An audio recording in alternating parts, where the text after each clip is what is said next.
and welcome back to the Irish Tennis Updates podcast. My name's Adam, your host. This episode, I've been chatting to Simon Carr.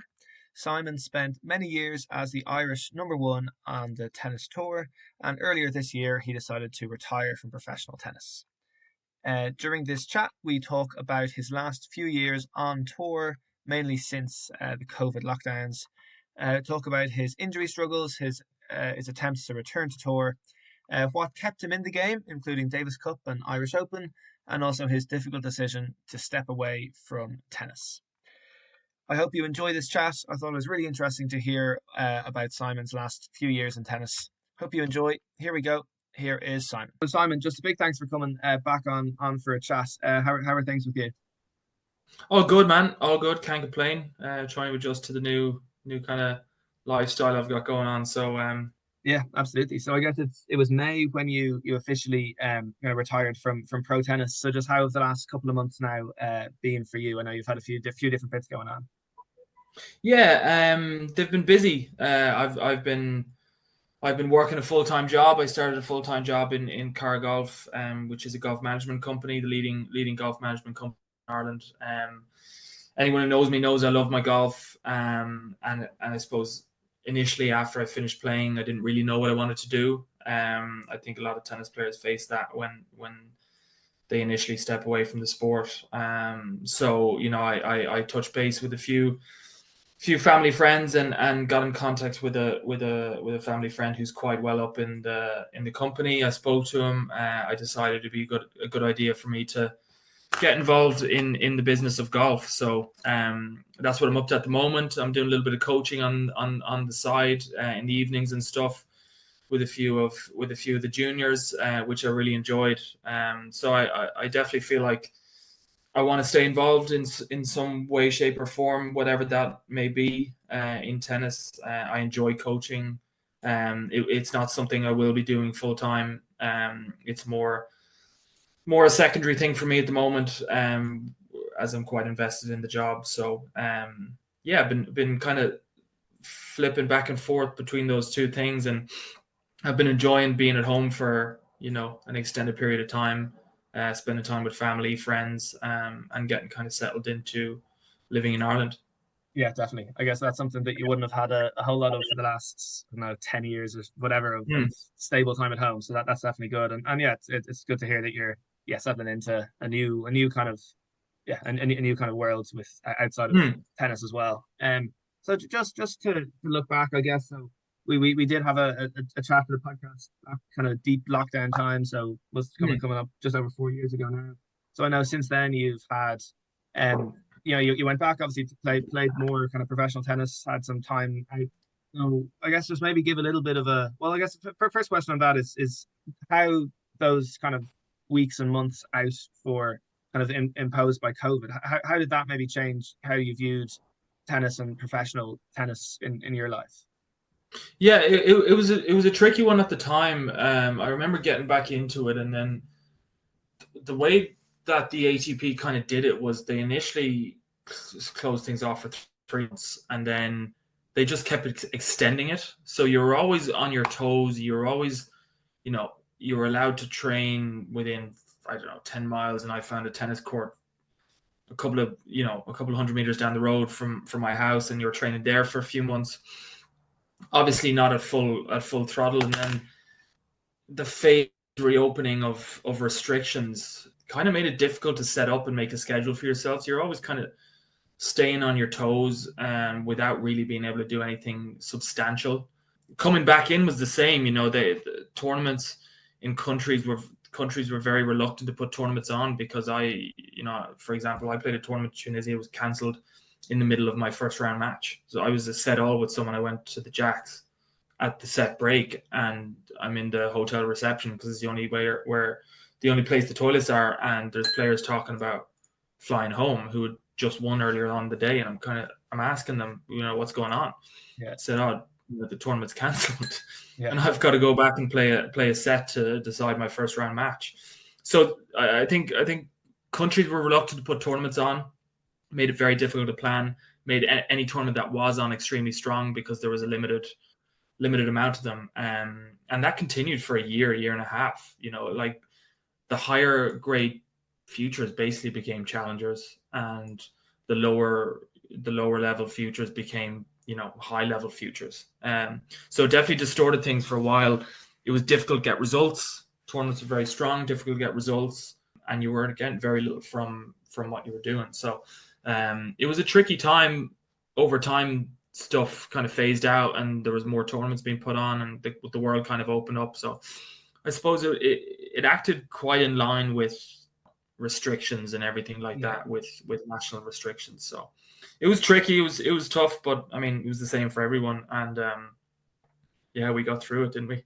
Yeah, no, exactly. It's definitely a strange time, and people remember all the restrictions and different phases and things. But I guess for you, you did manage then to get back into the professional tournaments as they came back.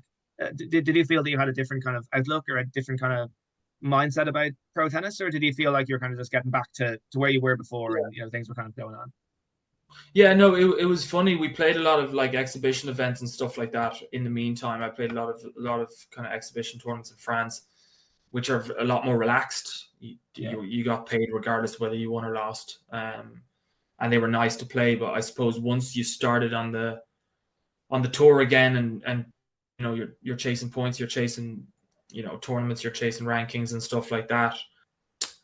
To be honest, from my perspective, I just fell straight back into the normal cycle of things. There was no real change in outlook. Maybe initially there was. It's difficult for me to reflect now for three years ago when so much has happened in the meantime. But yeah, from my perspective, I think I kind of felt maybe that was a negative thing that shouldn't have happened, but I kind of fell straight back into the same old rhythm of things and travel and tournament to tournament, all that sort of stuff, and maybe didn't reflect as much as I should have.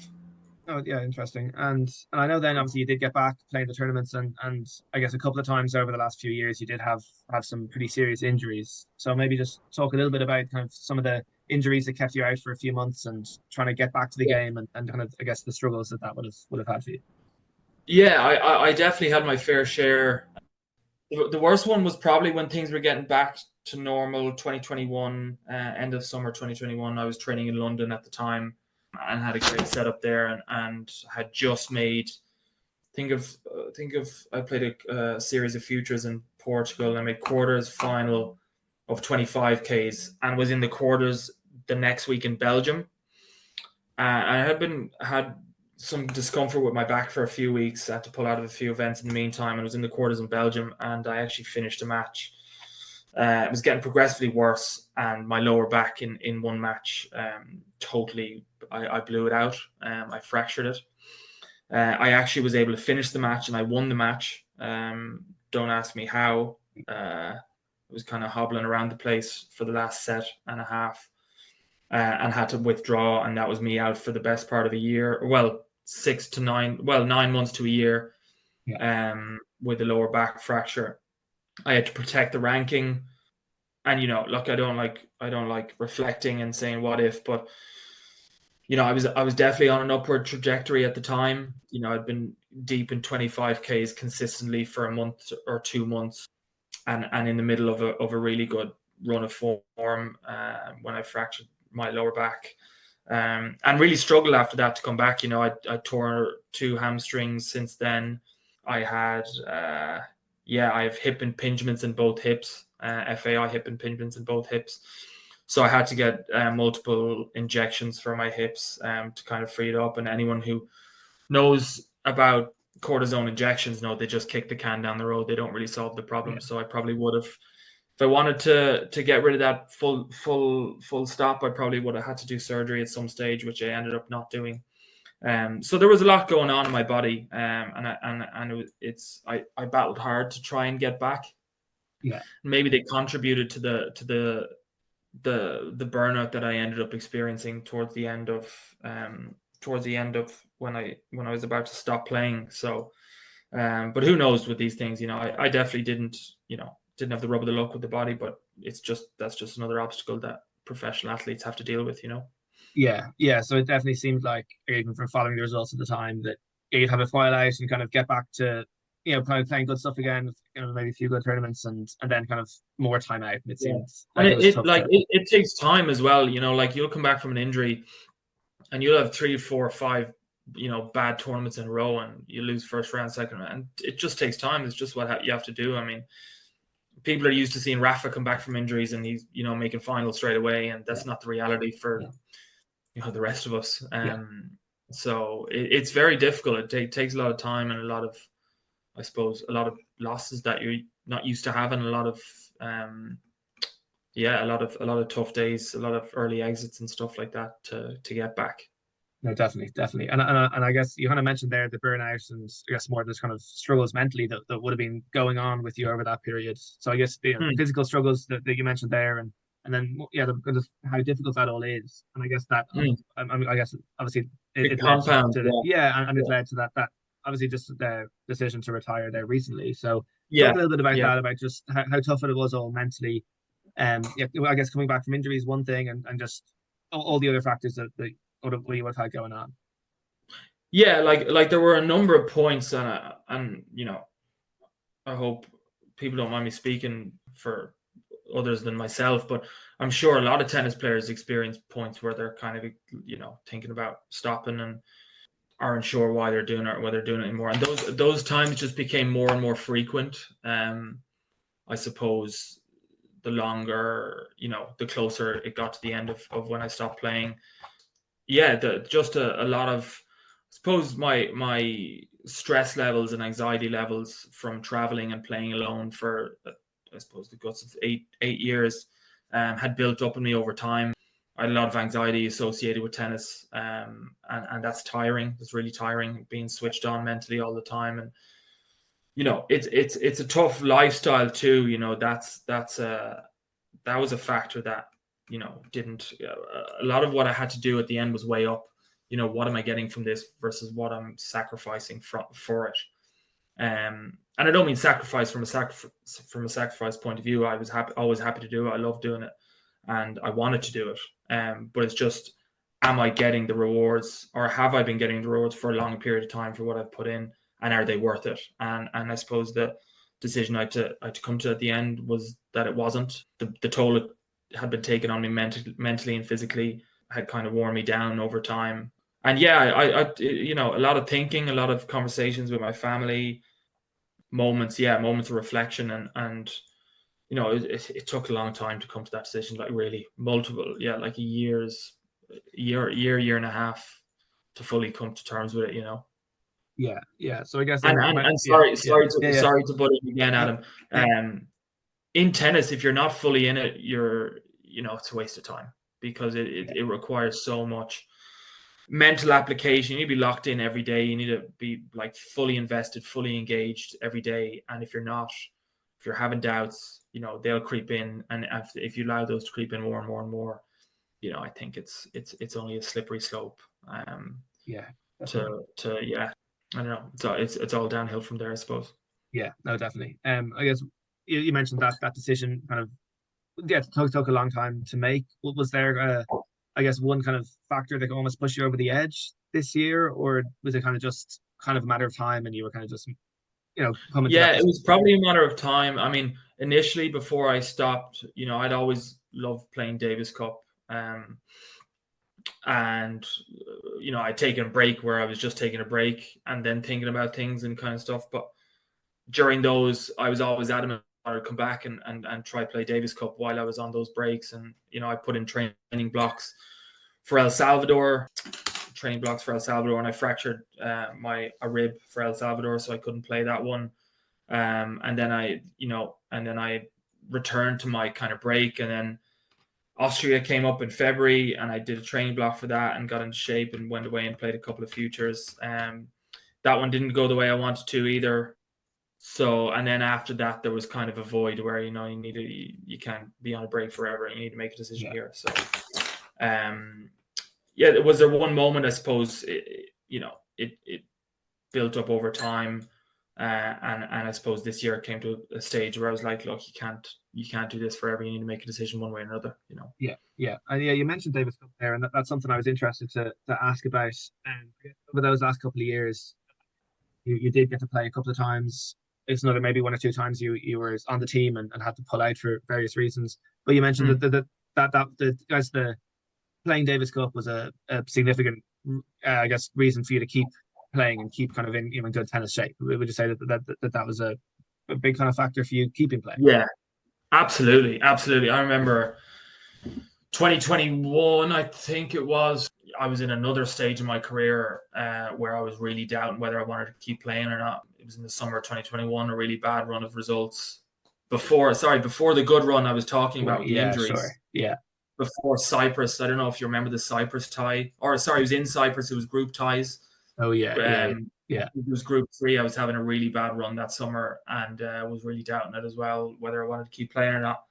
And I arrived there really unsure whether I wanted to stay playing tennis. And yeah, that week, I don't know whatever happened. I hit a great run of form. I went unbeaten in singles, and we ended up getting promoted, beating I think Georgia in a promotion match, and that's definitely a career highlight for me. That result yeah, that week was unbelievable. Regardless of whether it was only grade or not grade three, group three. Just the adversity that we'd face.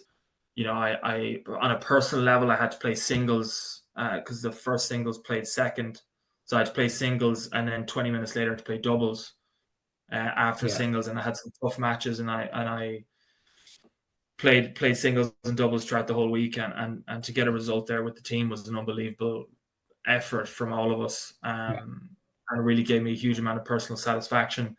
So yeah, Davis Cup have always been the highlight for me. That team spirit, camaraderie, the bonding stuff that it genuinely felt like a yeah, break in your year. I've always said, like, if every week was a Davis Cup week, I'd never stop playing tennis. yeah, Like yeah, I'd never ever stop. Such an unbelievable event. We have a great group of lads playing who I got on well with, and yeah, just amazing experience in your year. It would always, and to add to that, I nearly felt like towards the end of my career, you're nearly waiting for the next tie to kind of yeah, keep you. yeah, It nearly gives you a little boost of energy to get you back on tour. yeah, yeah, And do you know what I mean? It yeah, was like a little boost every couple of months. But you can't. Yeah, you can't. Unfortunately, Davis Cup isn't every week, and it's yeah, only twice a year yeah, at the best of times. yeah. So, but yeah, definitely a massive career highlight for me. Yeah, no, that's great. And you mentioned obviously those weeks being kind of extra special, and I guess being around some of the Irish guys, for that week and maybe a week before. Do you think that's a factor that maybe if there were a few more Irish guys playing pro and able to you could travel together to tournaments and play some doubles and just have practice partners and just people to be around? Do you think that would be, Hmm. I guess, something that would have helped you and in general help Irish players maybe have slightly longer or more enjoyable careers? 100%. I mean, if I look back and look at the weeks where I've done well or had good weeks in my career, my first title in Tunisia, there was no Irish there, but I was with a group of friends that I knew from juniors, Yeah, who I played doubles with, and basically did everything with for the whole week. Warmed up, played doubles, ate dinner, ate lunch, ate breakfast. Played yeah, games in the yeah. evening. That week, I had a group of people around me that we were able to, I suppose, provide company for each other, all that sort of Yeah, stuff. The week I was talking about the final of the 25K in Portugal, there was Charlie Barry was there, Oscar was there, and there was a group of other kind of British guys there from Oscar's academy.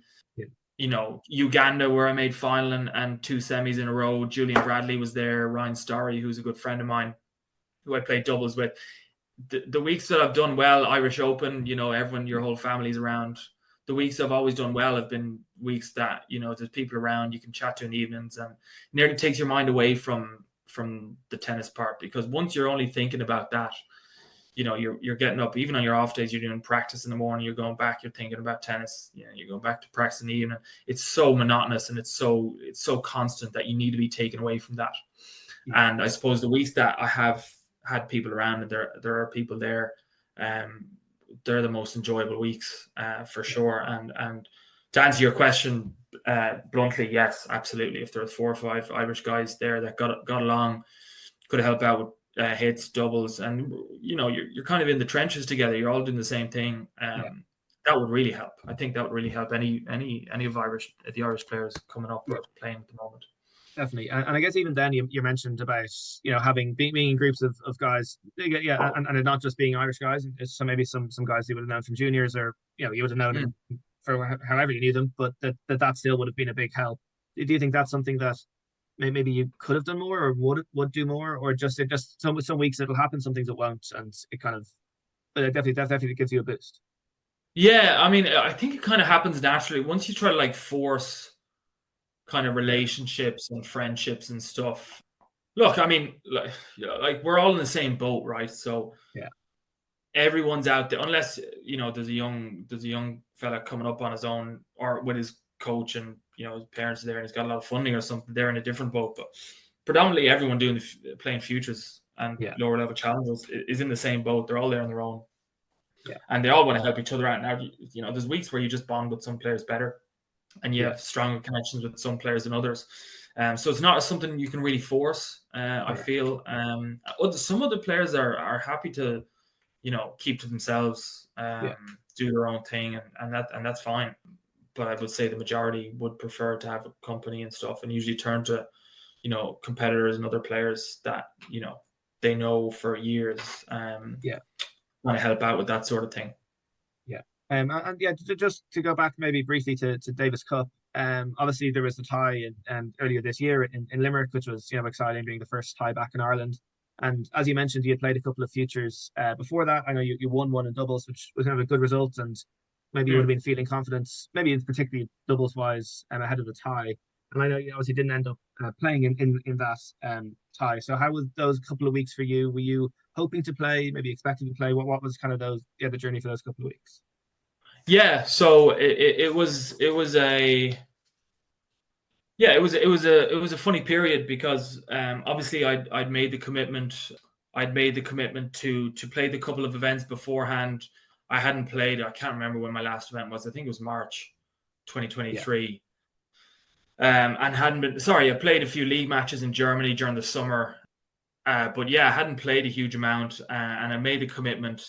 You know, in my mind, that it was more from a doubles perspective that I was aiming to go, because I didn't play yeah, singles in those events, yeah, and I don't think my body really would have been in the shape to play singles, especially with the two guys, Michael and Oscar, being full time on the tour and ranked. I don't know what it was at the time, but both in and around 1,000 or top 1,000, which yeah, definitely, they're locks for singles. But in my mind, that I was kind of obviously an incredible event to would have been a part of, you know however many people were there. So yeah, in my mind I was looking to play doubles. I went to the first one and sourced a good doubles partner. We won, which was a massive shock. Played a good level of doubles throughout the week, and to be honest, in my mind, kind of thought that was gonna swing it for me. You know, I think that if there was, something to sway it in my favor, would be going out to win a professional title. Having not played for, even having not played for a while. yeah, Played the next week, crashed out pretty early the next week, but it was glad to get back and kind of training and stuff in preparation. And yeah, like I said, in my mind, I was expected to be picked for doubles. Didn't go that way, unfortunately, for me. But yeah, that's how it goes sometimes.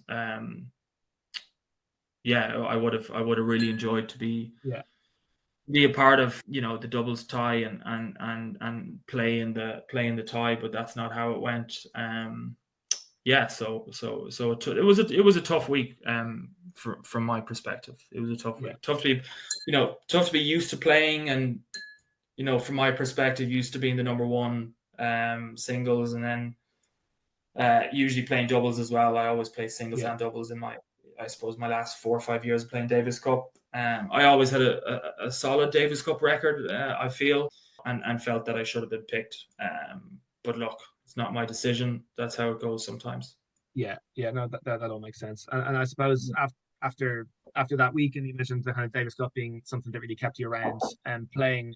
And I guess having retired then a few months after that, you might have felt that maybe the Davis Cup you maybe weren't going to play as much as you had been. Yeah, look, in the last few years. in my mind, to be brutally honest, Adam, in my mind, that was, I basically made my mind up at that stage, and in my mind, that was the last one I was going to play.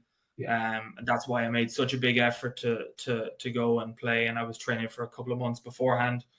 I've a good couple titles in doubles, and to have gotten myself into good shape, sharp training the week before.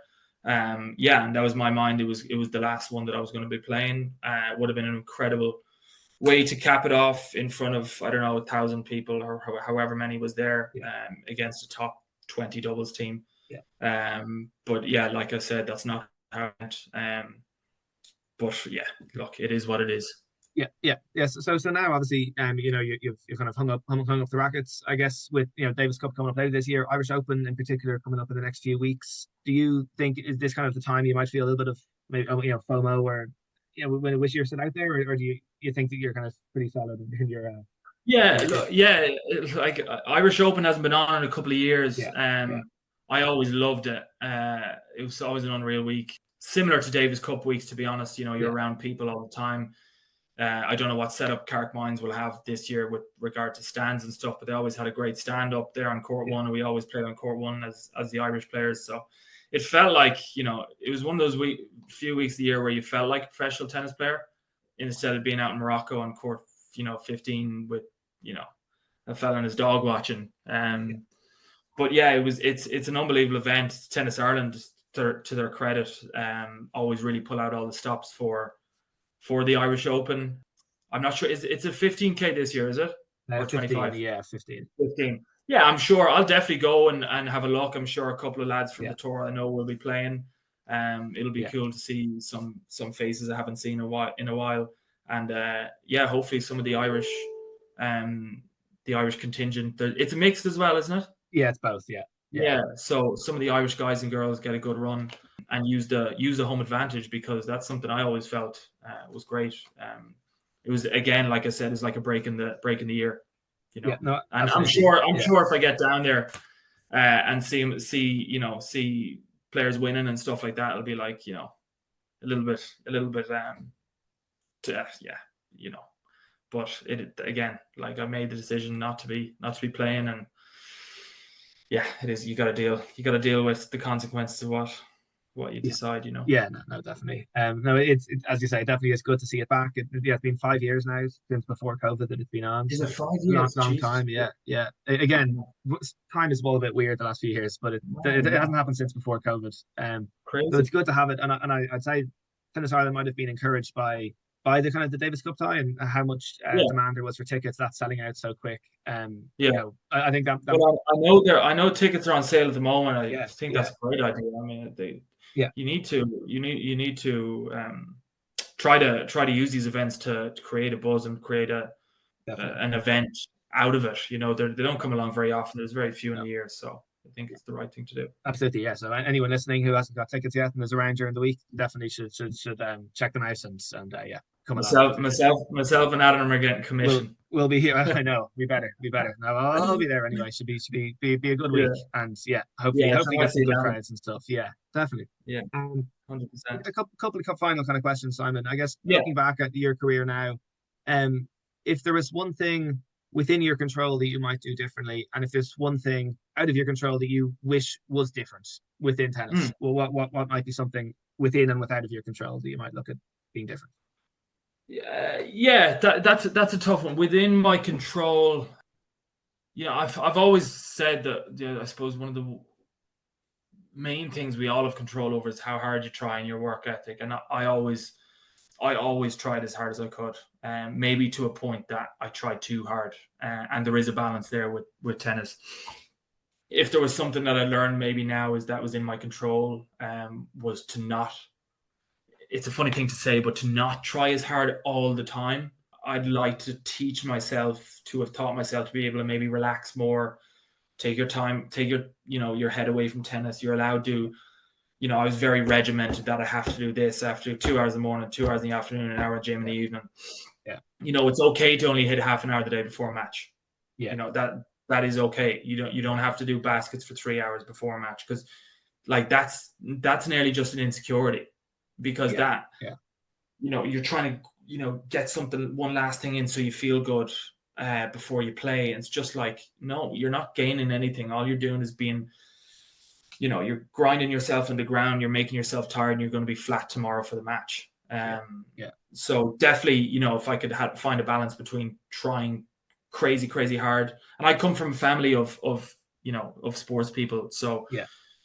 in a lot of other sports, it's very, the harder you try, the better you get. And in tennis, that's true, but there is a balance of trying too hard and making yourself too nervous, too much Yeah. anxiety, and all that sort of Yeah. stuff. Something, outside of my control, maybe. I didn't at the time have all the information around me to make the correct decision between college and professional tennis. Yeah. I quit school at 15 after my junior cert, so I think that kind of put the nail in the coffin for college for me. I would have definitely have liked to kept up some form of schooling and had the option to go to a university to play tennis. I mean, but having said that, at the time, I was set on playing professional tennis. I just would have liked to have had the opportunity to go. I would have liked to have kept up my schooling a little bit more, and had the opportunity. You know, Times have changed. There wasn't so many players coming out of college 5 years ago, 6 years ago than there are now. It's hugely prevalent now that it's the right way to go. I definitely wish I'd gone even for a year or 2 years. Yeah. So yeah, I think in my mind at the time, it was, you go to college and your career is over, and that's just not true. It's just not the case. Yeah. But I look, think it's, I was 16 years old. yeah, no, of course. I think now these days that college route is more popular, especially within Ireland, maybe than it was back, at the time you were making that decision. Like a lot of Yeah, people now are taking that route. And you saw yeah, Oscar, Conor Gannon's there now, like even guys on Davis Cup team and Billie Jean King Cup team, like a lot of the top players are taking that route. So yeah, that's something that's big changed a time. little bit in the last few years. For sure, for sure, for Yeah. sure. Yeah, no, Simon, I really appreciate the time. I can see that our Zoom's about to end, so I think that's all the questions there anyway. So no, I really appreciate the time. Brilliant. So yeah, no, all the best with everything that you have coming up, within tennis and definitely outside. So yeah, just appreciate the time for the chat. Thanks a million for having me on, Adam. And I might see you down in Carrick Mines. And once again, just a big thanks to Simon for his time, for sharing his journey and some of his struggles over the last few years. And as we said there, the Irish Open is coming up really soon. As I record this, there are still tickets available for each day of the tournament. Most days, the tickets are just €10 per ticket, and they're also free for the qualifying days, the first 2 days. So if you're around Dublin over the week, definitely would highly recommend to get along to the tennis for a day or two if you can. Thanks for listening to this episode. I've been Adam, and goodbye.